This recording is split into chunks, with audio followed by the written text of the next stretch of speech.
Good afternoon, everybody. Thanks for joining the Indonesian mining market update webinar. We're just going to wait a few more minutes to let a few more people join us, and we'll be starting very soon. Thanks.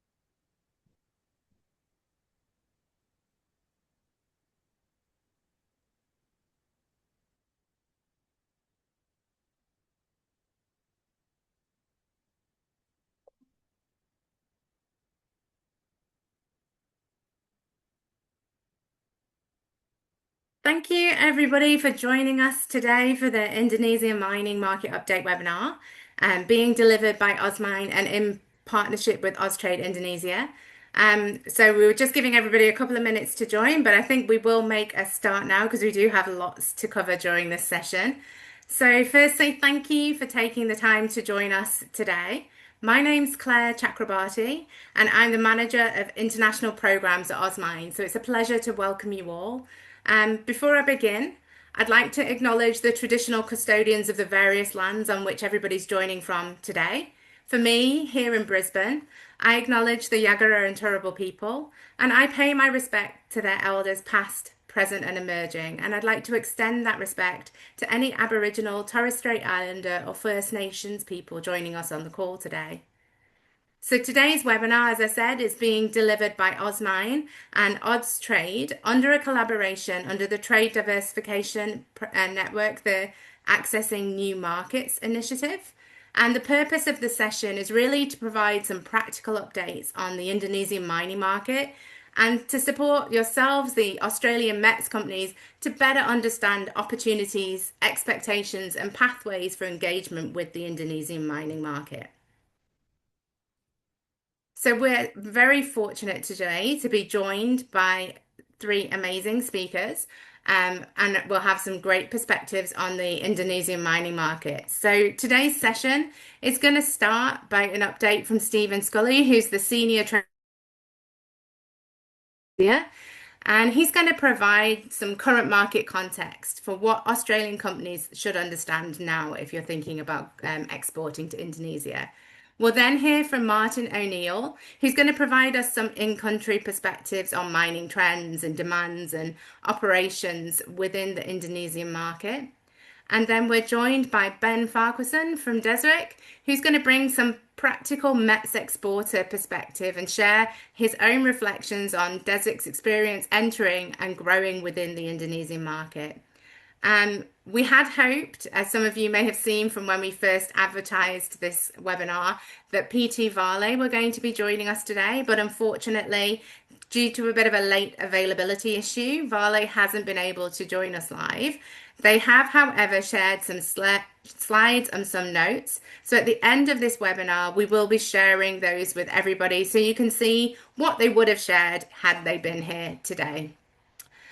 But we are still hoping that with the speakers we have, we're going to have some really great conversations. We'll be ending with a panel discussion, and we're really going to bring to you Indonesia's mining market context, some discussion about the in-country opportunities, customer needs, as well as that practical exporting experience.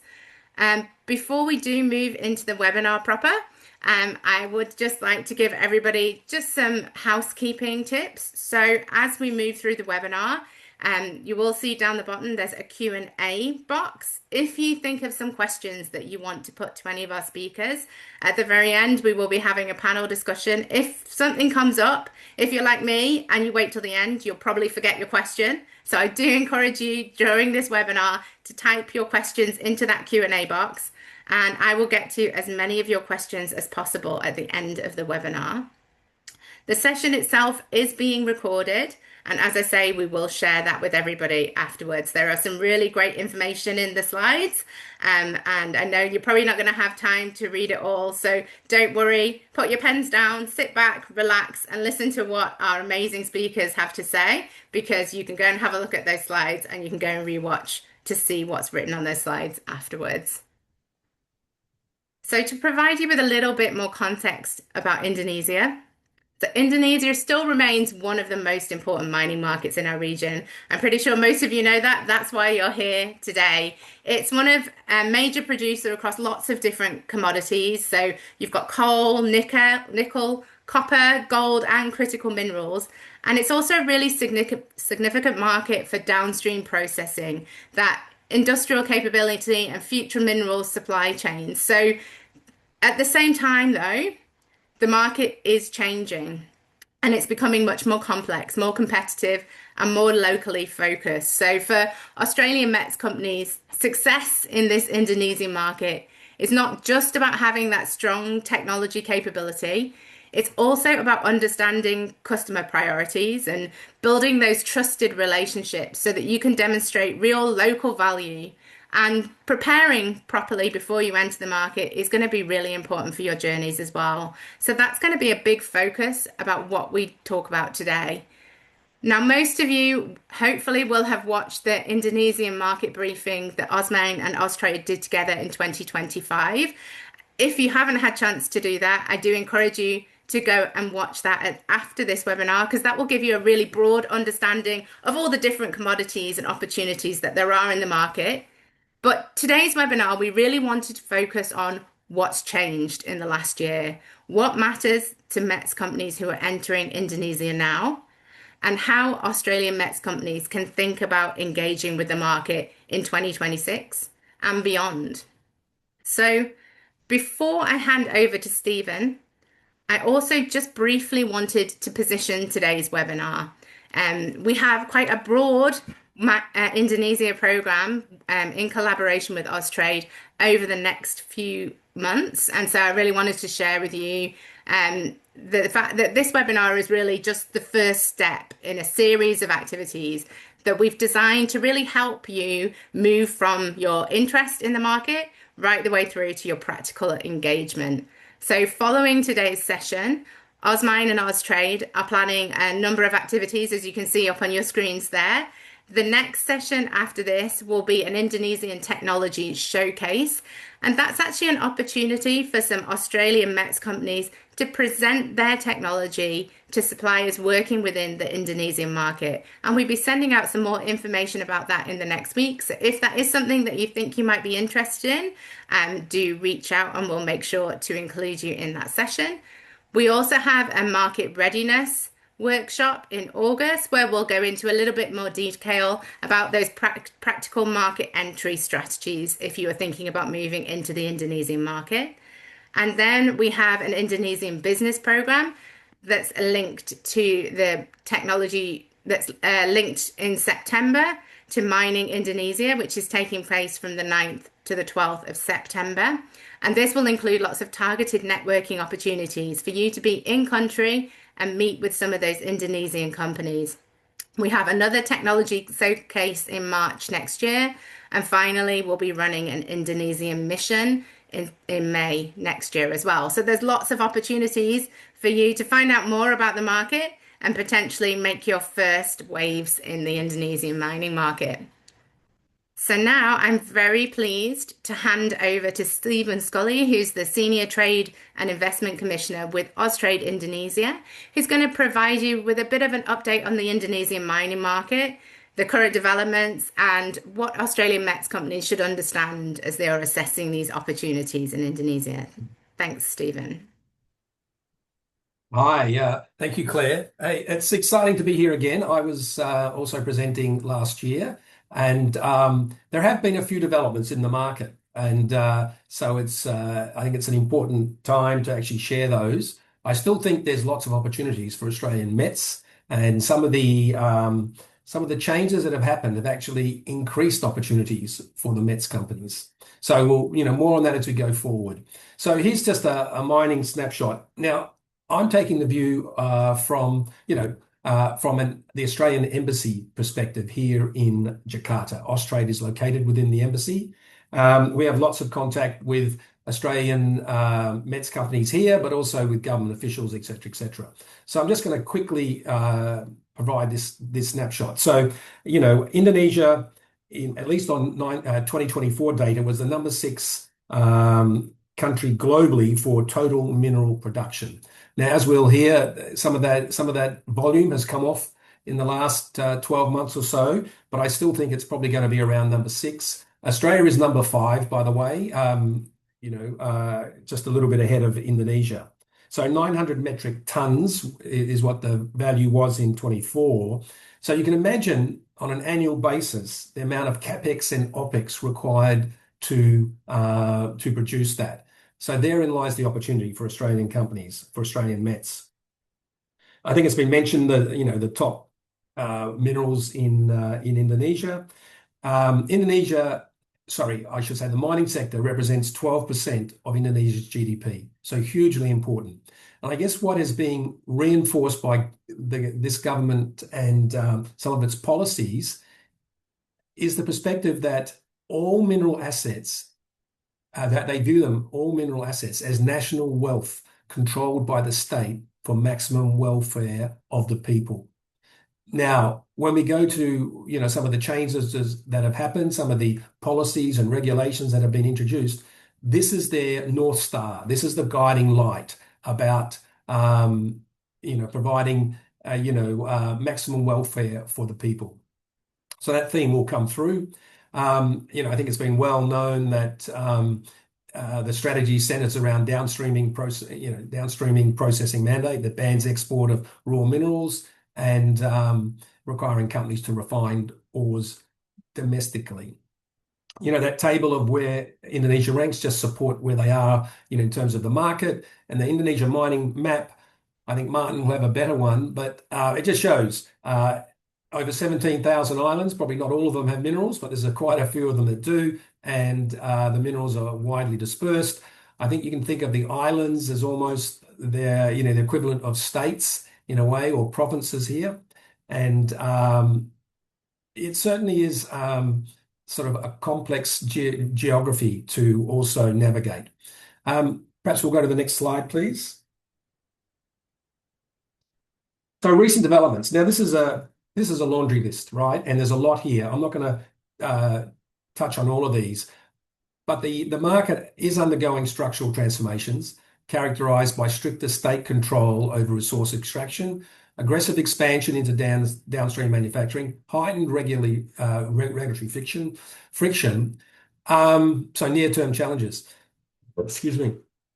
So from my perspective, this is particularly concerning to miners, to private miners and operators. And I say private because there's a large proportion of the industry is run by the state-owned enterprises, right? So I actually think some of these policies, interventions, etc., actually create opportunities for Mets companies, right? Not all of them do, but there are nuggets, if you like, to be explored within these policy changes. So I've just outlined some of them there. Martin will go into some of these in greater detail, but nickel has had a reduction in their production targets quite significantly. Obviously, there's a concern over the nickel price that has a knock-on effect to some of the midstream production as well. Coal had its initial baseline target reduced to 600 million tons, down from 790. That has actually now it looks like it's going to be relaxed by the government. And you'll see this as a bit of a trend, is that the Indonesian government is not afraid to, I'll say, backtrack on some of the announcements when, I guess, market pushback or economic realities may set in. So that is just something to keep in mind as well. There has been a stricter enforcement of, and I've lost the slides, but stricter enforcement of work plans and budgets. Again, the implication to miners and operators it can be quite severe. It's not uniform, right? So there are some operators that are actually not that impacted. And so again, the choice of the customer, the person you sell to, is really important. I'll say the choice, that the customer you target is really important. This centralized export control, this is something very, very new. It's a sweeping centralized export framework that for some strategic natural resources, that includes at this stage thermal coal and ferroalloys. It's causing quite a bit of angst within I'll say the mine operators and operators currently. There's talk that uh, some of these guidelines will be relaxed or won't quite, there'll be a phased introduction. So it is being tested in the market now. There's been a lot of pushback. So we'll see how it actually eventuates. The royalty hikes, they've been delayed, perhaps potentially because of the Middle East conflict, et cetera, et cetera. But that's just an example of a bit of a backflip, and perhaps economic reality sinking in as well, and licensing complications I've raised there in terms of centralisation of mining permits. Downstream expansion, that continues, and it's probably even been reinforced. And there still is the Chinese dominance, particularly in that midstream capabilities, right? And an estimated, capacity by the Chinese of 75% in that nickel refining. It is interesting that the Chinese Chamber of Commerce produced an open letter that was sent to the president, actually commenting on some of these, I'll call it the raft, some of these changes and policies, and actually echoing quite a common complaint about how complex it is and demanding it is to meet all these requirements. And so that's a really unusual stance by the Chinese Chamber of Commerce to actually be so open and public. So we'll wait and see what comes with that. ESG standards and codes are being drafted for mining, which is a welcome progress, if you like, and the idea that downstream products need to be attracted to Western markets seeking ethical supply chains. Now, this was a common theme last year, but there was little evidence of that. I think there's growing evidence that these are being taken seriously, and it's been reported that as of January 1st, 27, the Indonesian stock exchange will require listed companies to actually meet these mandatory requirements. And then perhaps just to summarize the macro environment, which, if you do your Google search, you'll see that international investors and financial markets have expressed concern over the current state of the Indonesian economy. We believe the fiscal status in terms of domestic GDP and the fiscal flexibility Indonesia has is still quite significant. However, but because of these international concerns, it has increased capital outflows. There is instability in the rupiah and some of the financial market volatility. As an example, Bank of Indonesia has raised their benchmark interest rate by 100 basis points or 1%. So now it's at 5.7. So this, with the weakening of the rupiah, this has caused Australian exporters who are selling into Indonesia to have their effective costs, so the cost of their supplies and services go up something like between 10 and 20%. Now, there are some higher numbers being quoted, but that just gives you an example of the extra burden for local companies when they're buying in rupiah. And so that's why we'll emphasize as we go forward the return on investment of the cost of your products and services has to be attractive. So I might just go to the next slide. Thank you. So resulting opportunities, here's our thoughts, and other speakers will be able to share their thoughts on this. But productivity and efficiency, because of the cost pressures, etc., that is becoming a really key theme, and that's something that METS companies are suggested they have to lead with. What's the return on investment? processing downstreaming capabilities, specialist equipment. There's new ground breaking there, so opportunities, procurement, regulatory and operating conditions, again, local content, local presence, the right local partnerships, and targeted long-term customer engagement. I've actually highlighted that this year because in a way, not all operators and miners have been impacted the same way because of these regulations. So therefore, knowing your customer and their constraints and where they sit in the sort of the food chain is really important. So ESG and decarbonisation I've mentioned, and clearly exploration and mine development. There's the icons of many Australian companies that are present here in the market. We can't count all the METS companies, but we think it's more than 80 in the market that are operating, servicing, or selling. There are many well-established METS companies here. Most operate across many of the business chain. Now, they are a great source of support and learnings. So you're encouraged to actually tap into that into that customer segment. There are a couple of chambers here locally that are really helpful in that, including Austmine Cham and Jakarta Mining Club. Austrade, most recently, we supported 13 METS companies come to the market, and there were 10 Australian companies that participated in the recent Indonesia miner. So there's still strong interest in this market. Okay, and finally, my last slide, we can go to that, is how Austrade can help.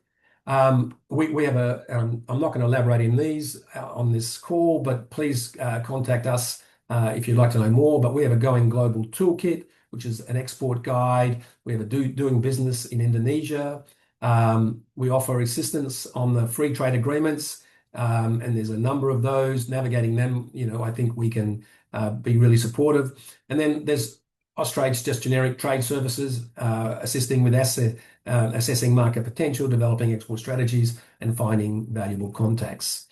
And we have advisors in Indonesia, and they're listed at the back of this on my presentation. But Sean Jenner and Lisette Groot are the key contacts in this space. So with that, I might hand back to Claire. Thank you very much, Stephen. Thank you. And there up on the screen, you can see Sean and Lizette's details if anybody would like those. And as well, in the last part of Stephen's presentation, we'll share those links to those different resources that he was talking around in the email after this. So you will be able to access those as well. So thanks for that really great update on the current market context and what's going on. We're now going to hand over to Martin, who's worked really closely with both Austmine and many Australian METS companies who are moving into the Indonesian market. And he has a really practical understanding of both the Indonesian market, but also project activities and where Australian capability is going to be most relevant. So Martin, I'll hand over to you. Welcome. Thank you, Claire. If I could have my first slide, that would be great. Right. What I'm going to talk about today really is the things that have changed, fundamentally where the opportunities might lie and how Australian companies might win in this marketplace, but not necessarily how just yet. Next slide, please. As Stephen did manage to steal most of my thunder, Indonesia remains the most significant mining market in Southeast Asia, without doubt. And that little map to the right, the red are mining concessions, and the green is forestry, and the yellow is plantations. So you can see that the mining concessions cover a vast, vast swathe of this very large country, which from east to west is further across than continental United States and 2,000 kilometres from north to south. It's a big place. Only 900 of the many, many islands are actually inhabited, actually close to 1,000. So it's an incredibly diverse place, and the Indonesians spend a vast amount of money on logistics. In fact, it's about 22 to 23% of their GDP is on moving stuff around. Interesting little factoid there. The market has changed materially in the last 12 to 18 months. Stephen spoke a bit about that, and I'm going to talk about, and Claire mentioned this as well, technology itself will not necessarily give you a leg into the market where it used to. Australian companies could turn up with some really, really innovative technology and find a market for it.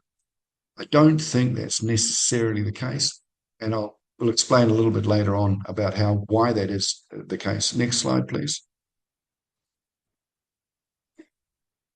Right, so the big change really is that Indonesia is moving from resource expansion to an exploitation to resource control. Right? Nickel is a big part of that, and I really should dwell on the nickel exercise a little bit. When the Russians invaded the Ukraine, the nickel market went into panic mode. And in March of 2022, the price of nickel on the London Minerals Exchange peaked at about $100,000 a tonne. Everybody who was involved in the market in Indonesia, and there were 339 concessions on the market at that particular time, they went crazy. There's 50 operating mines out of that 339, and the Indonesians generated a significant global glut in nickel because there really weren't too many controls. The nickel price collapsed. The London Metals Exchange stopped trading it briefly. The collapse came after that, I should add. They reset the price at 48,000 a tonne, and because of a significant inflow from the Indonesian marketplace, the price today is 17,800, which is hugely different to what it was in March of 2022, which is probably very an inflated price. One of the knee-jerks from that is significantly more government involvement in the way that these resources are exploited. And we'll talk a bit about that later on. But we also want to talk about how METS firms can actually possibly benefit from that. But let's look at the law change for now. Next slide, please. Okay, so there's been a new law introduced. The new law called number 2 of 2025. When it first turned up, we didn't really understand exactly what its ramifications were going to be. We knew that it was going to change the way the permitting done and the way that the authorities looked at licensing and the like. But the implementation has caused a fair amount of confusion. When the mining market gets confused, it just goes into what I describe as paralysis, especially investment paralysis. And there's a lot of nervousness in the marketplace right now. This is not unusual. The Indonesian legislature are good at issuing regulations. And as Stephen said, quite happy to backtrack. Actually, I think that what happens is they make a new law, they then throw it out, look at how it affects their industry, and then try and tweak it to get it to work properly. They've done this numerous times in the past, and I should add that I think the whole downstreaming exercise first came about 24 years ago, 2002 or so, when they really did enact a law that stopped the exportation of tin ore because they wanted their refineries on Bangka and Belitung to be used. Then there was a landmark piece of law in 2009 that started really pushing the downstreaming processing exercise. They then climbed into nickel processing and bauxite in 2014, and this latest exercise has really boxed it up pretty neatly. So, next slide, please. Where are the real concerns at this time? The licensing approvals was at 3 years. It's now 1 year. You've got to renew it every year. It was originally 1 year, I might add, and then they moved it out to 3 just to ease the processing exercise. But that's created a little bit of nervousness in the marketplace. Permitting was delayed. I might add, since I prepared this slide, they've issued about 630 odd new permits. They all came out in a rush just after Islamic New Year. The royalties exercise has been increased, but as Stephen said, that's been put on hold for a moment. Government are getting more involved in quotas, uh, and the export rules are changing. Now, we're now looking at how is this going to affect the mining industry generally, and there's a fair bit of uncertainty out there right at the moment. But one of the things we can guarantee is that business will go on and they will sort these issues out. Next slide, please. So the big structural shift, in my opinion, is that Indonesia is no longer just a mining country. It's a place where they want to mine, they want to process that material, they want to manufacture stuff that comes from that material, and they want to export the higher value products.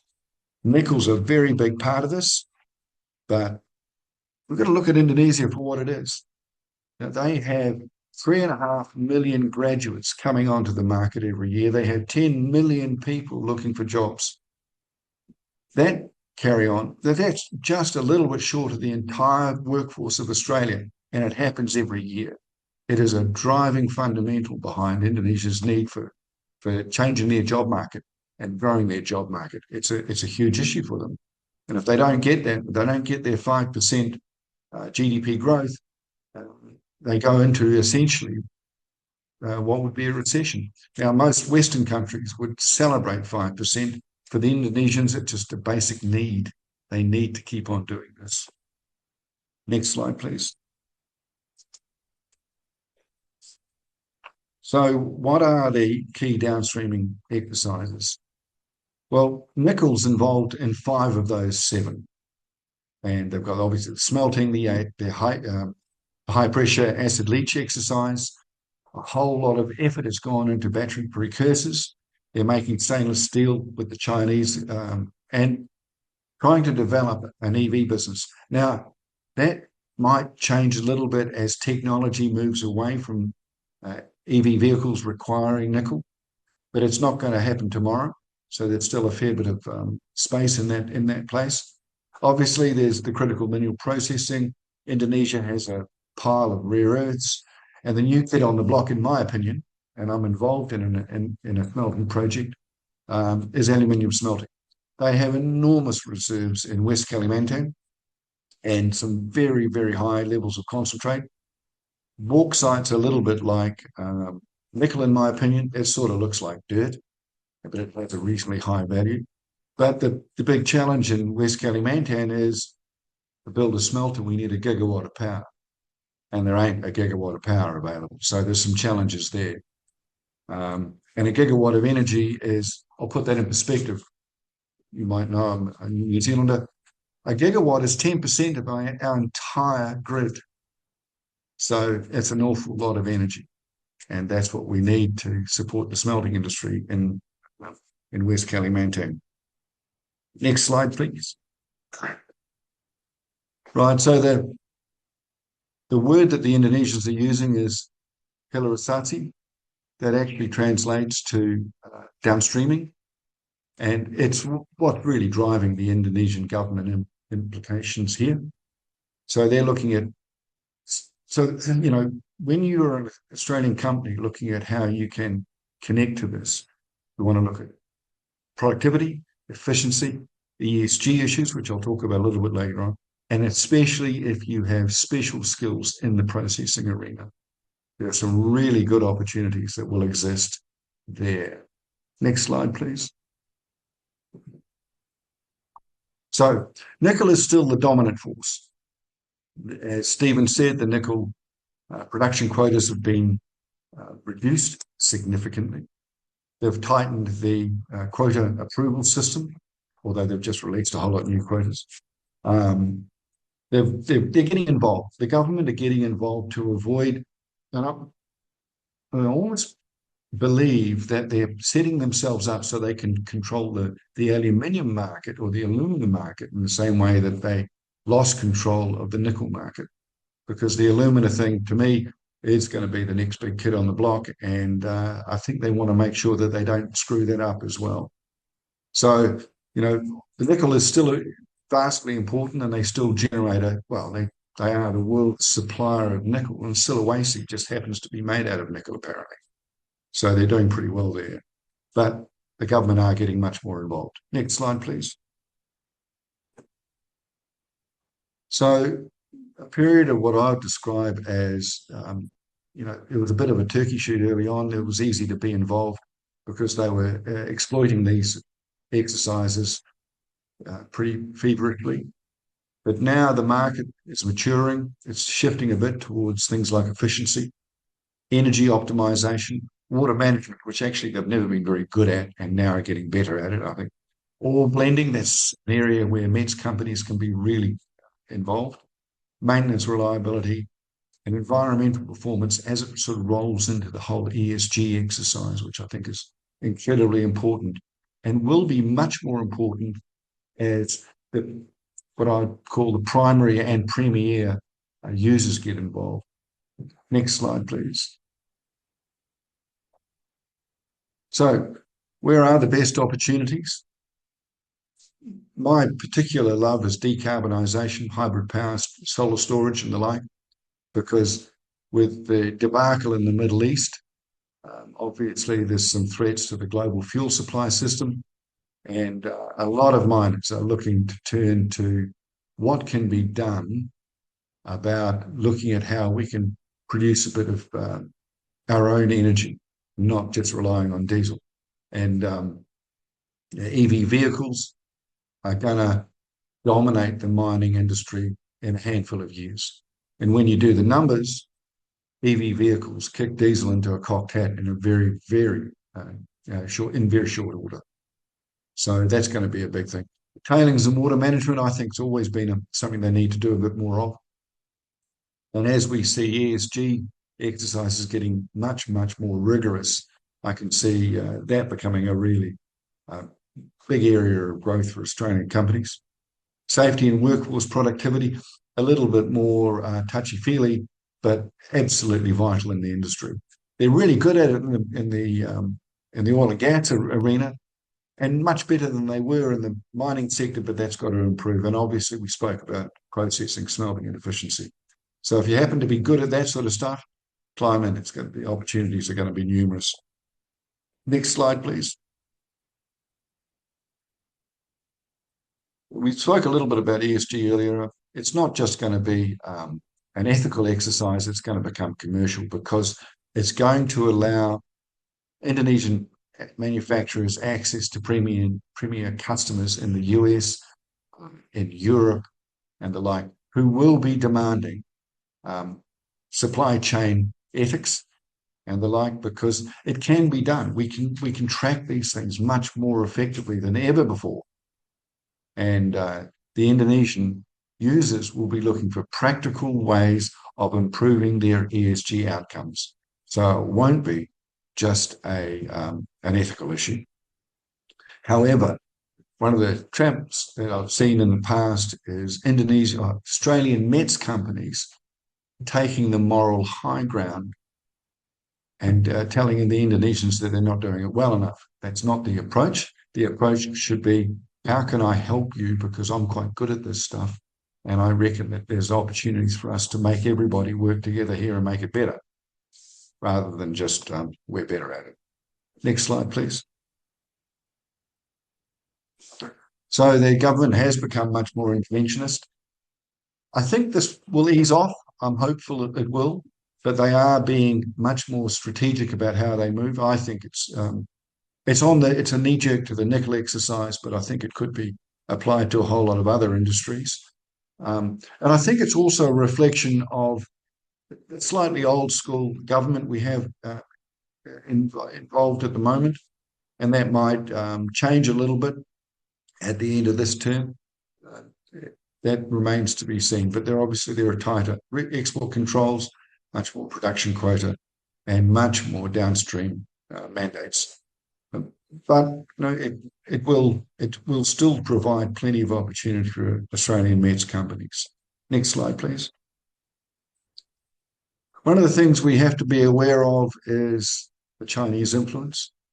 It's increased dramatically, really very dramatically. And you can see there the dominance in the Indonesian nickel value chain.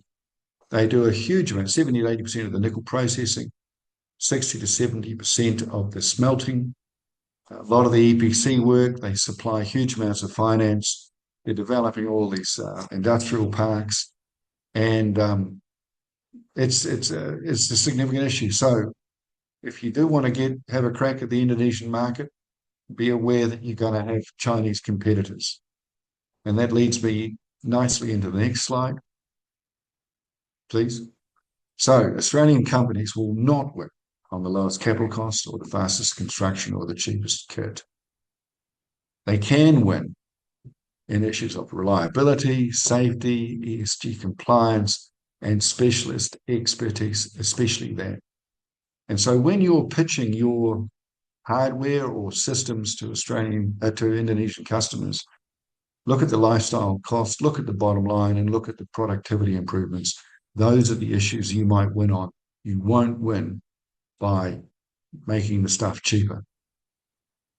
Okay, next slide, please.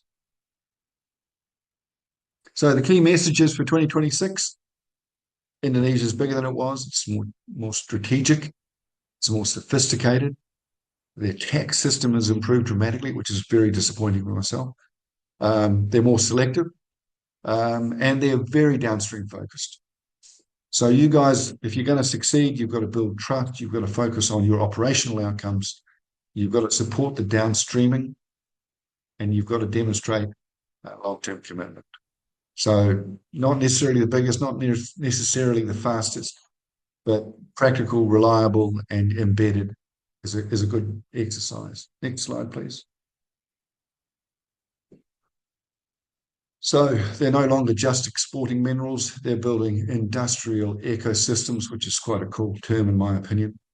And you guys have got to be involved by getting involved in that evolution. So the opportunities are still here. There's a little bit of paralysis at the moment, but I think that'll be overcome fairly shortly. And if you want to be in touch directly, next slide, please. So that's a terrible caricature on the, I'm sorry about that. But anyway, there are my contact details. I understand from Claire that you'll be getting these slides by PDF or thereabouts. And so all my contacts are there. Don't hesitate to give me a yell if you want to know something. Thank you very much. Thanks very much, Martin. That was a really great and very comprehensive explanation of everything that's been going on in this obviously quite rapidly evolving market over the last year.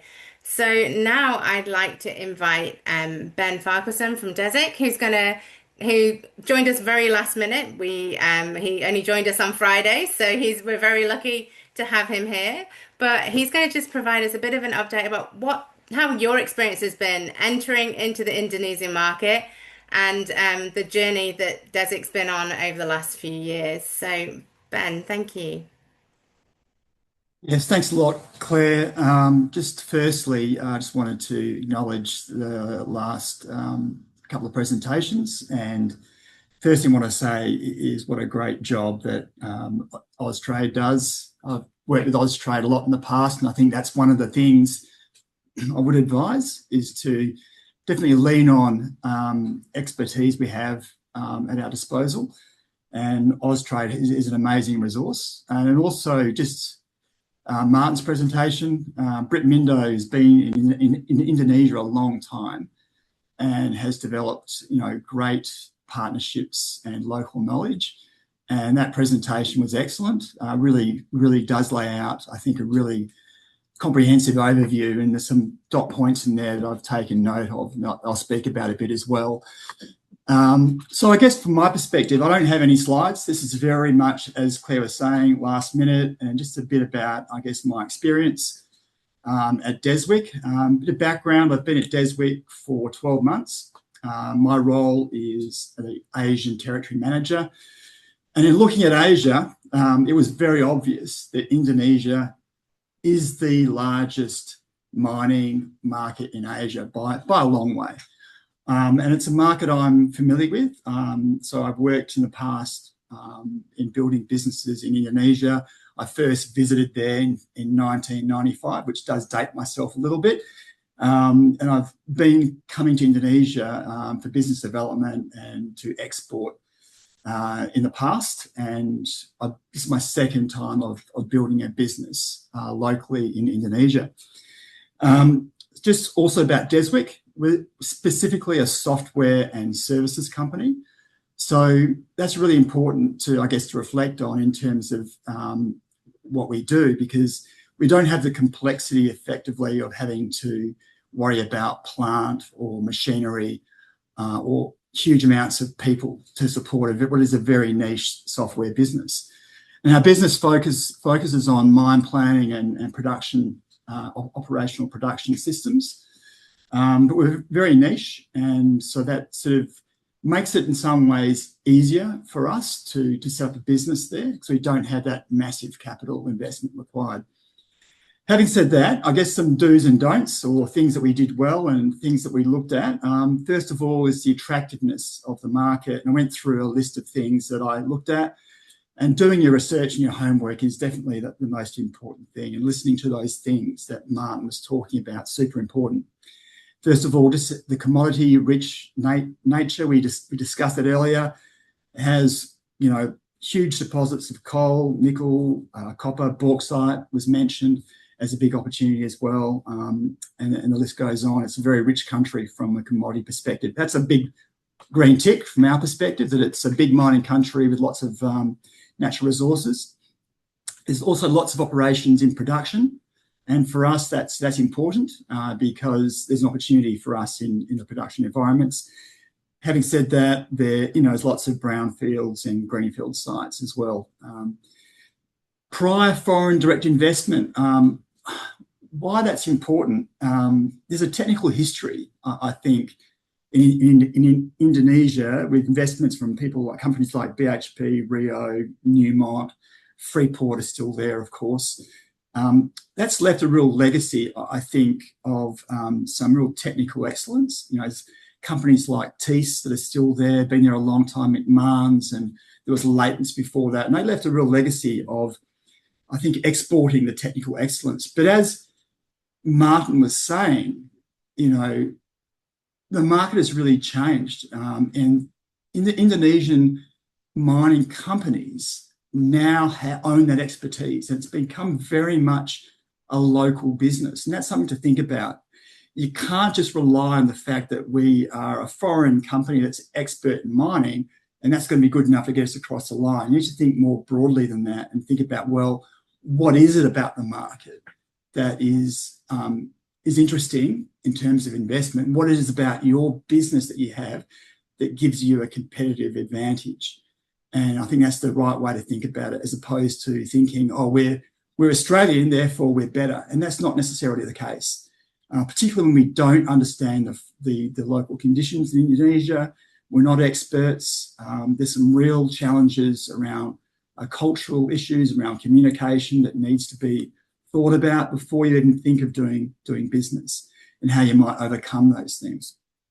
The other thing about it that we thought about, a big attraction, I think it was mentioned briefly, but there's a massive educated workforce, a mining workforce. There's thousands of graduates that come out of the universities that are mining related every year. And that's something I think Australia is really lacking. Indonesia has abundance of very highly educated, talented people, and that's a really attractive thing, not only just from supporting the local growth in that market, but for a workforce that could possibly work on projects that are in Australia or anywhere globally, pretty much. So that's something to think about as well. The government is generally in favour of mining.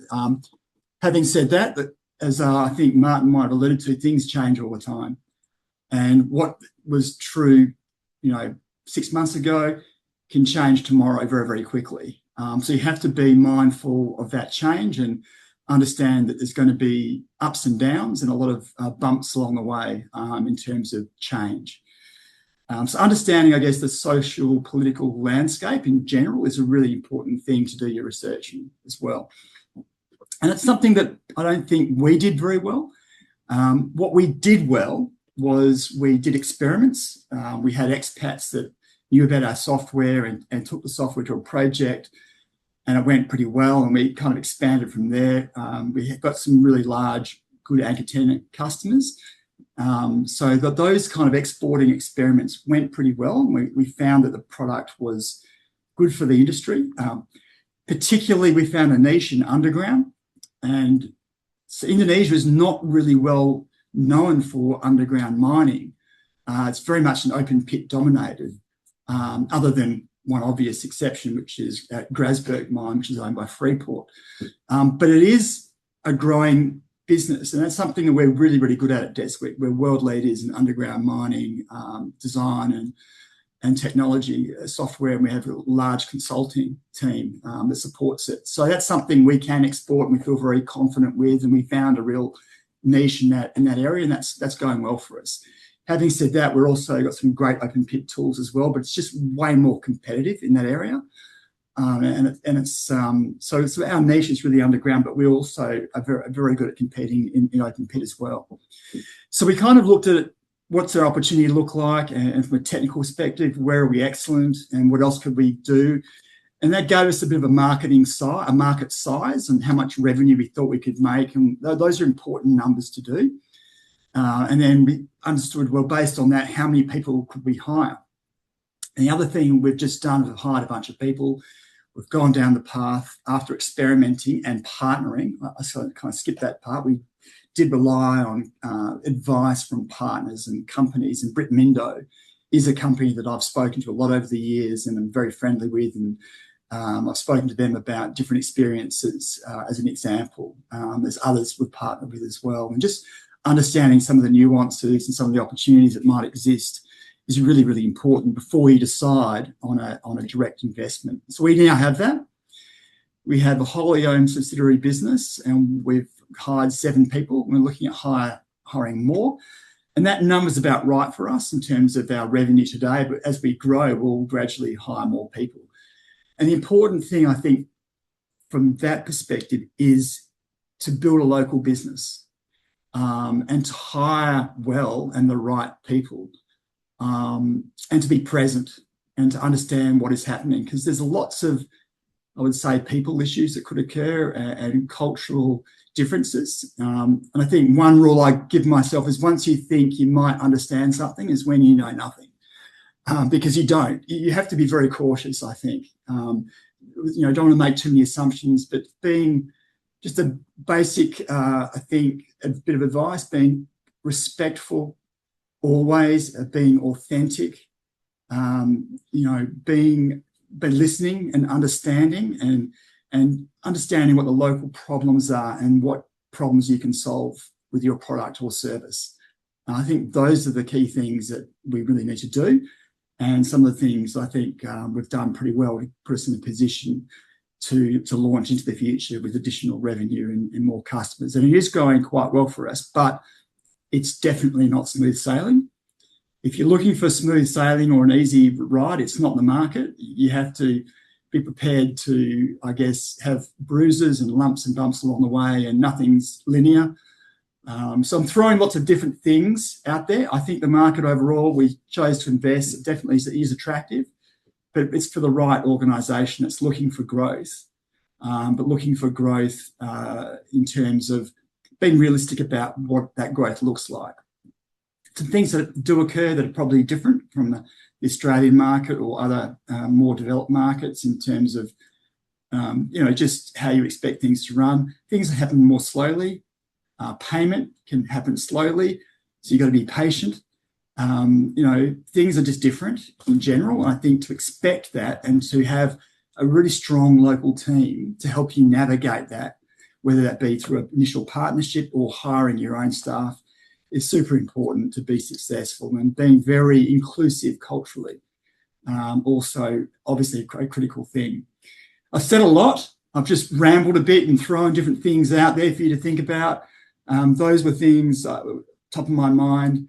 There's a lot more to it, but I think I just was given a 5-minute slot and might have already overshot that. Always happy to help new entrants. If people want to ask for help or take advice, you can definitely find me. And that's one of the great things also about the Indonesian mining industry, is there is a vibrant community. There's always people to ask for help and people willing to give it. And I think that's a really important thing.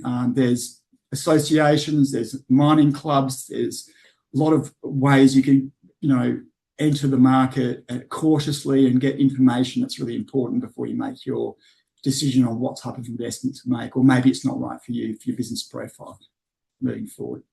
That might wrap it up, Claire. I don't know if that was useful. Hopefully it was. Just give you an idea about what we've done and how we looked at things. And I think we've made a lot of mistakes as well. And that's going to be normal, I think, to expect.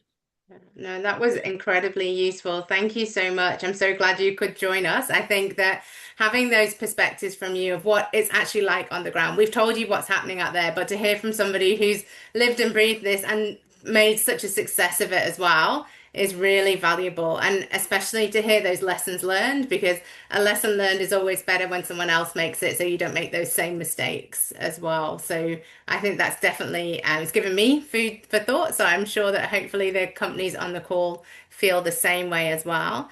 And we are going to move from that into a panel discussion. So we'll hear more from all three of our speakers today, with some lessons about how you as companies could learn to practically enter the market in Indonesia. So I'd like to invite all of our speakers back to the call, please. And then the first question I have for our panelists is, based on what we've talked about today, there are going to be lots of opportunities, but there's also lots of things happening at the moment within the Indonesian market. So what do you think over the next 12 to 24 months people should be paying the most closest attention to? Maybe I'll throw that at you first, Stephen. Okay, yes. Well, I guess it depends. If you're a new entrant, right, I'll take a new entrant, newly established. So new entrant, I would say learn the market. And I think Ben picked up on that. Just do your homework. There's a lot of information around now, AI, etc. And understand, get a really good view of where your product market fit is. So that's number one. Get to know the landscape.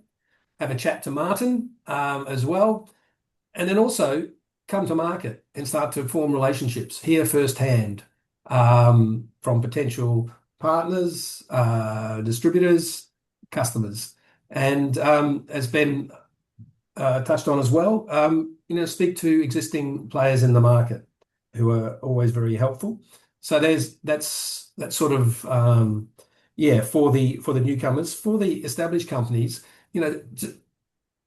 I would something I mentioned was have a real good look at your customers and to see how they're traveling, right? Because some may not be traveling all that well, and others could be okay. So really understand the dynamics of your end market, because with all these new regulations, you have to be up to date with them, and you've got to see how it's impacting your customers.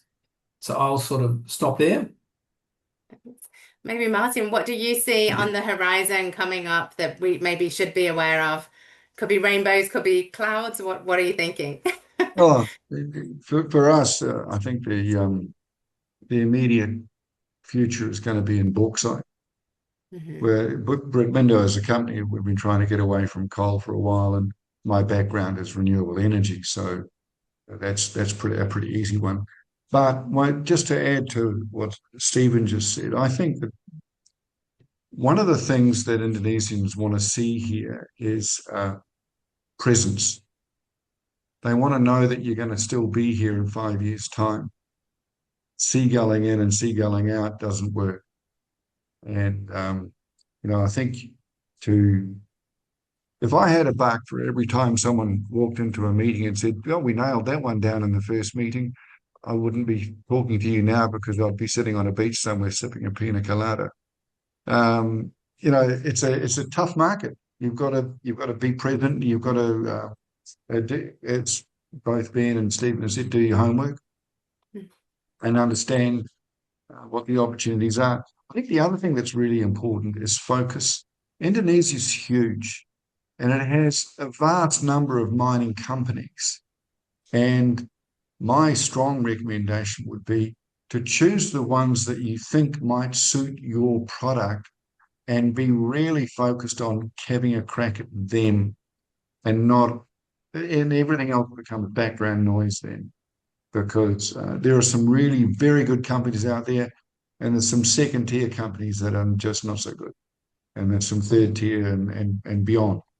And some of these guys will milk you for information and say thanks very much. Well, you'd be lucky to get a thanks very much out of them. So be focused and look at aluminium. I think it's where it's going to go in the next wee while. That's really, yeah, exciting to hear. And I guess, Ben, when you've been growing in market, how did you go about that and building maybe credibility and building your name when maybe you weren't that well known previously? How did you go about doing that in market? So Martin and Stephen both made really good points. I think from my perspective, in my experience, when we first looked at Indonesia seriously, I wasn't working for Deswick. It was quite a long time ago. The same applies to a new entrant. I spent so much time on the ground. I spent weeks and months away from my family. A lot of the time I was basically flying in, flying out. Obviously being mindful of the immigration laws and all that kind of stuff, because that's complex as well, so you need to do your homework around how that works and how much time you can spend in the country and, what sort of work you're doing, all that kind of stuff. But being present was what I heard, and I found that building relationships is super important. I think it goes for any business, but more so in Indonesia. And it's relationships across the board, in relationships with foreign companies that have done that work and what they've learned, but also with the local market and building that rapport and trust. Super important, because it doesn't matter how good your product is. If they don't know who you are, the market doesn't buy into who you are and you as a person and what you're doing as a business, and that trust isn't there, then you're not going to sell anything. And being present is really, really important. So I spent a lot of time on the ground. I met with anyone and everyone. I had asked a lot of people about where their families were from, how many kids they had, what they like to do in their spare time, and really got to know people and made friends. I think that's super important, and it probably goes under the radar. People are, time poor and are very efficient with all about business. In Indonesia, I think that social network's really important as well. I was just looking, one of the questions we actually have on here as well is about from Malcolm. So he's saying that for market entry, that they've focused on finding distributors and building networks. And from their experience, the challenge hasn't been finding the customers. It's actually been how they go out accessing those operations personnel inside the mine. And if any of you had any specific strategies maybe to help work within the Indonesian environment to get suppliers and in front of those maintenance managers and workshop teams. Martin, maybe can you think of it, what would work for that?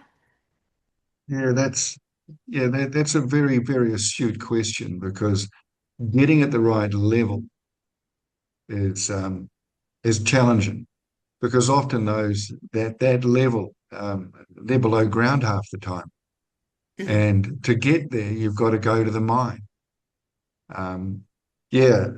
Challenging. I suppose the first thing I'd suggest is try and get, if you know that you've got to get to the maintenance manager, then leverage Stephen's people to try and find you the email of the person you need to get to.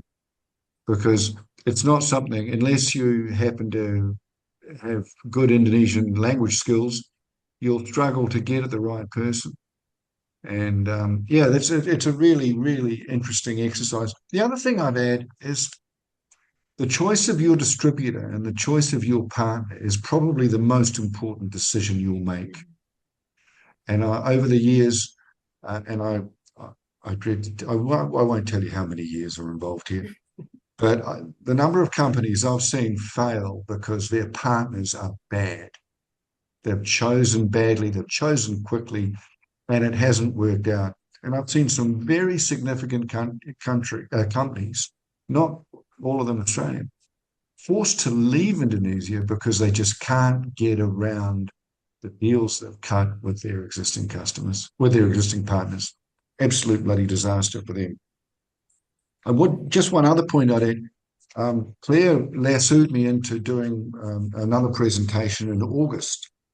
And I should add that in that one, I'm going to list things like common errors made by METS companies, what Indonesian customers really, really want, various actions needed to help Australian METS companies succeed, and how to win in Indonesia, 5 easy steps. So click follow on your Instagram and you'll be there in no time flat. So in there, I've also listed some emerging sectors, what the risks are and where the market gaps are. So if you come back in August, you can be bored again. And I'll do my best to meet all your needs. Thank you, Martin, and thanks for that extra plug. Yeah, absolutely. We'll be going into a deep dive in a bit more detail about those market entry strategies in that one. And obviously, as well, we do have the Mining Indonesia conference in September, where we will be doing the Meet the Miners event, which, if you've attended, there is one of the Austmine Meet the Miners events here in Australia. We'll be running a very similar thing out in Indonesia, which will be your opportunity to actually get around a table with some of those movers and shakers within the mining industry. So that will be a perfect opportunity for you to get face to face and make those connections. I did want to ask you, Ben, you mentioned that you spent a lot of time in country. Another question was around visas and making that work. How did you navigate that world? And maybe Stephen as well, you could offer some advice on that for our listeners. Yeah, so you can do so much from a tourist visa. I think you can still do some business meetings, but it's quite a complex visa system now. So you've got to really look at what is it that you're doing and apply for the right visa. And there's different business visas you can apply for. Obviously, it's more difficult to get a KITAS. It's more complicated. But yes, certainly there's some good websites available that you can learn about all of that. But initially, just doing some business meetings where you're trying to sense the market and some opportunities. It's pretty straightforward. But beyond that, you just need to be cautious. And there's rules like number of days in country that a foreign company actually do work in. It's limited. So if you're a consulting firm, for example, and you're doing billable work, you're allowed to do that, but you can only do it for a certain amount of days in a year, in a calendar year. So you've got to be quite wary about all those different types of laws.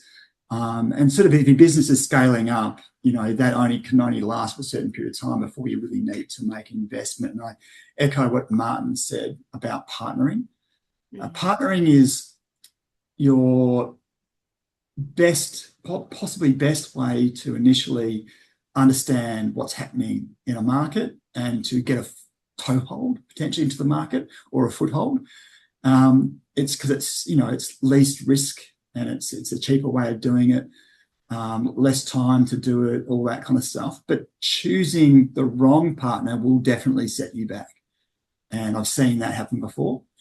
But they can certainly give you really good advice on all that as well and handle all that stuff for you. So having a great partner is essential and not that easy to do. So ask around who are the best people to deal with.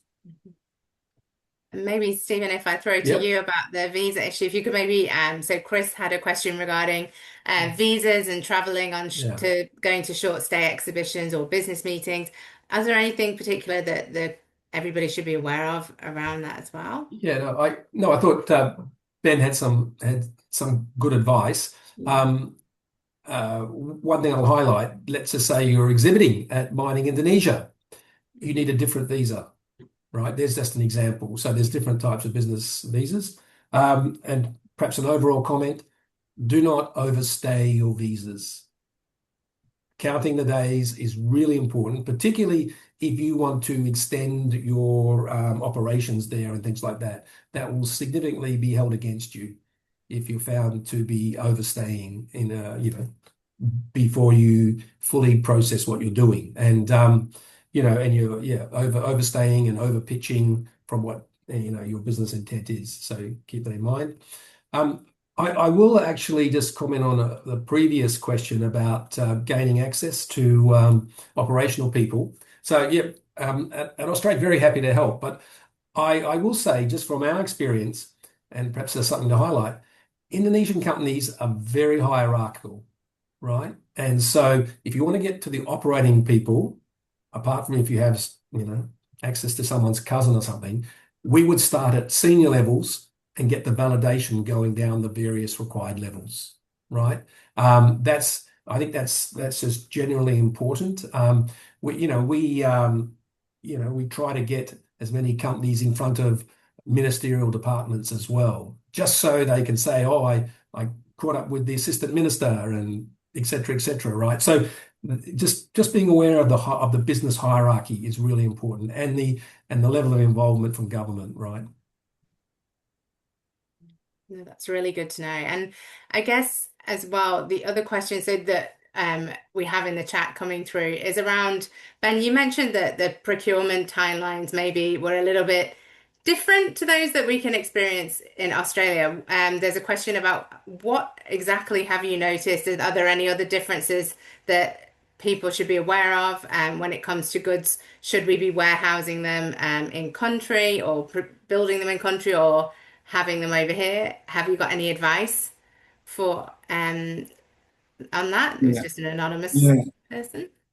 Yeah. So once again, we're a software company, so we don't keep warehouses. But I've heard from colleagues in the industry, some things that have happened, and I think the thing to think about in general is really do what I would say is a pretty thorough risk assessment of what you might be getting into. Another example is around contracts. The contracting process can be very slow in selling to the mining industry in Australia. It can be even a lot slower in Indonesia, and you can get stuck in a protracted negotiation process because you want to stick to what you do in Australia.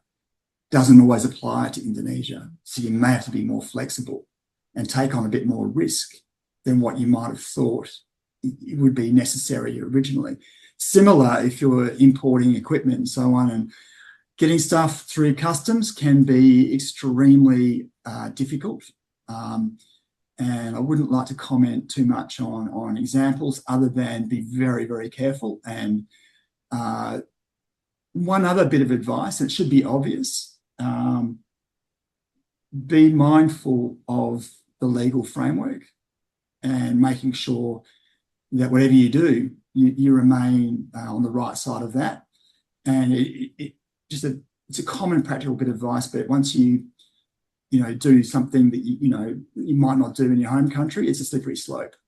And I would never advise anyone on cutting corners in that regard.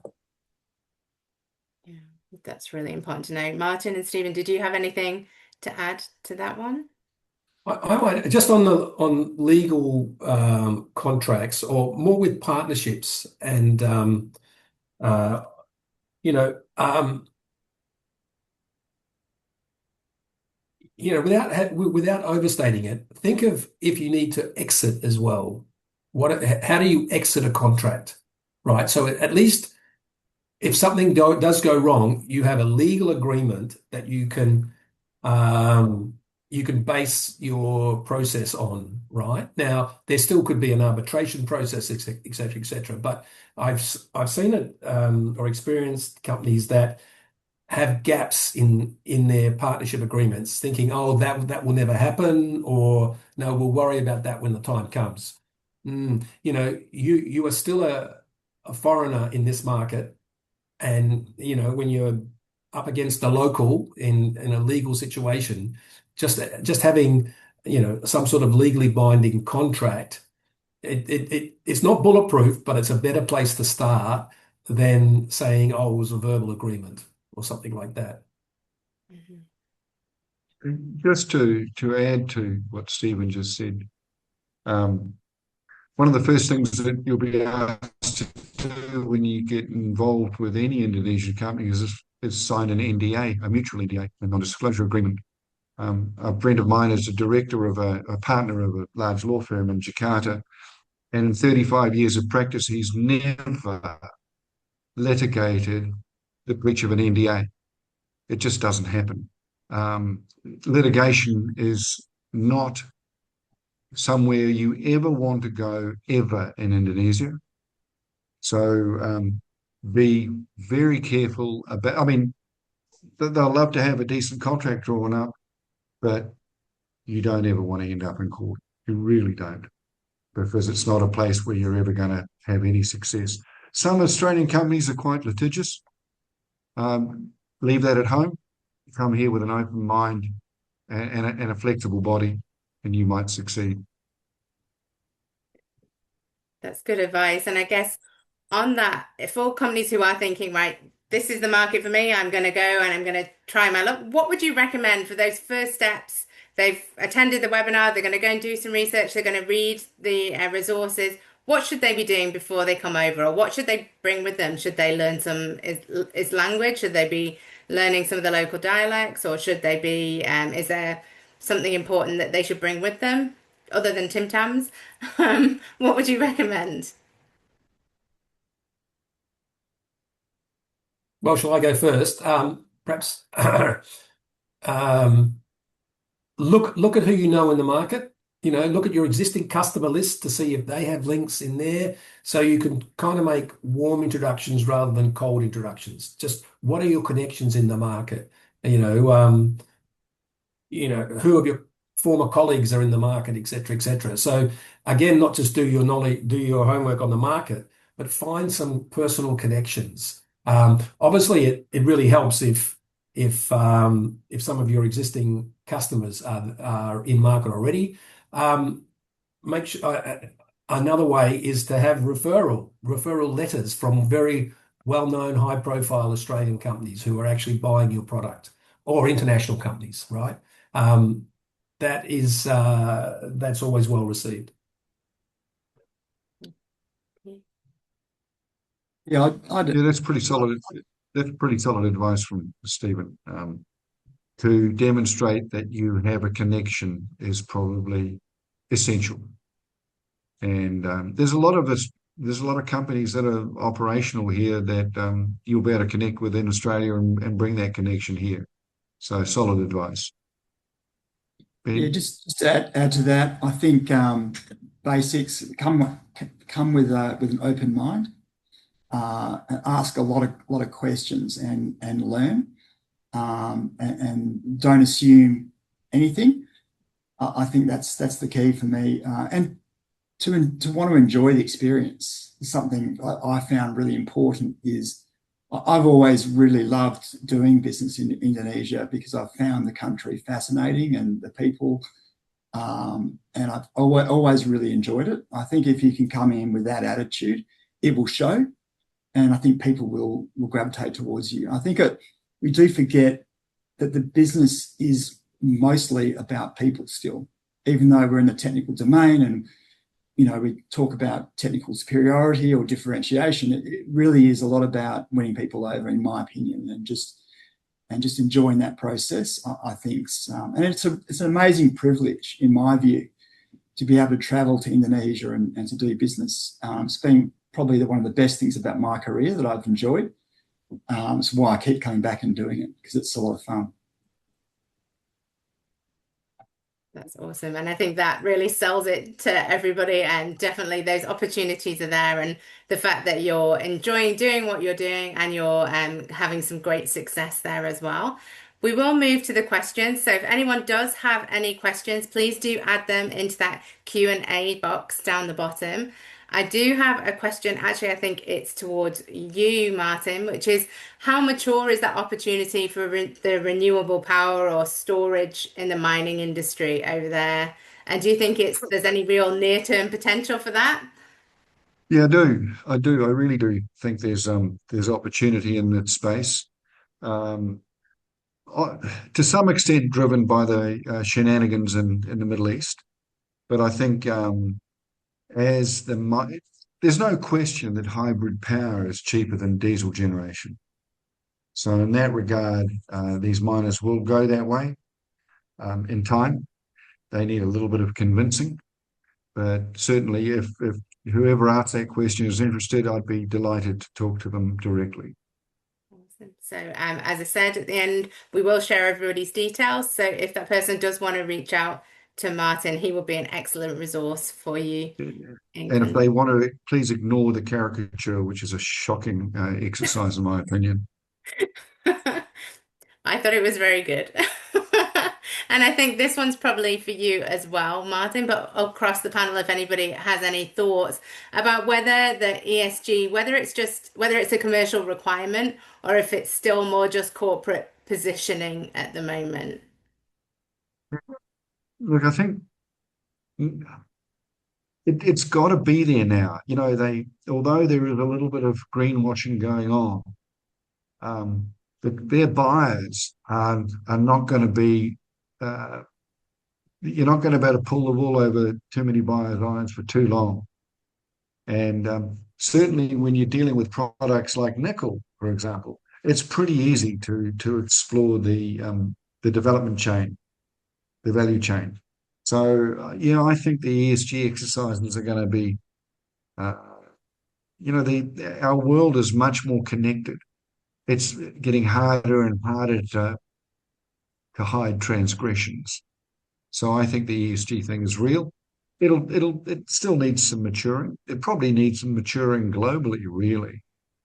And certainly in Indonesia, yeah, it is getting there. And I think if you've got really, really special things to offer in that space, certainly, but go after the listed companies. They're the guys who are going to need that more than ever. Yeah.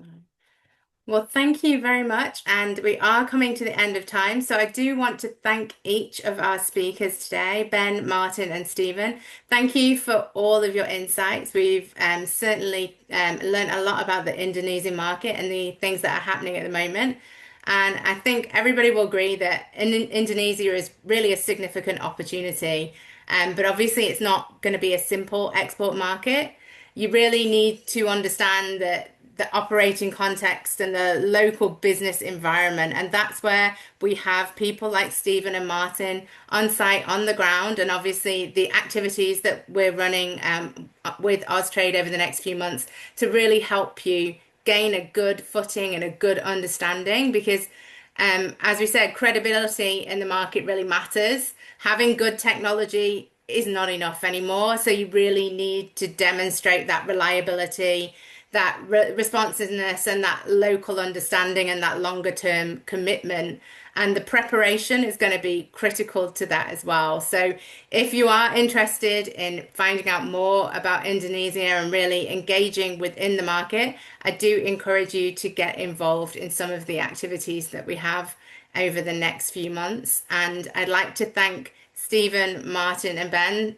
Thanks so much for your time and for all of your knowledge sharing with us today.